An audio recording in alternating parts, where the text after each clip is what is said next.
ಕೆಆರ್ಪುರಂ ಕ್ಷೇತ್ರದ ಕೆಪಿಸಿಸಿ ಪ್ರಧಾನ ಕಾರ್ಯದರ್ಶಿಗಳಾದಂಥ ನಮ್ಮ ಡಿ.ಕೆ. ಮೋಹನ್ ಬಾಬು ಅವ್ರದ ಹುಟ್ಟುಹಬ್ಬದ ಶುಭಾಶಯಗಳನ್ನು ತಿಳಿಸೋಕ್ಕೆ ಇವತ್ತು ನಾನು ಬಯಸ್ತೇನೆ.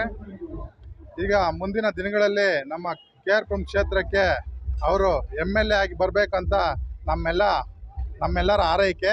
ಅವರು ಮುಂದಿನ ದಿನಗಳಲ್ಲಿ MLA ಆಗೇ ಆಗ್ತಾರಂತ ನಾವು ಈ ಒಂದು ಹುಟ್ಟುಹಬ್ಬದ ಸಂದರ್ಭದಲ್ಲಿ ಅವರಿಗೆ ಎಲ್ಲರೂ ಸೇರಿ ಹಾರೈಸ್ತಾ ಇದ್ದೀವಿ.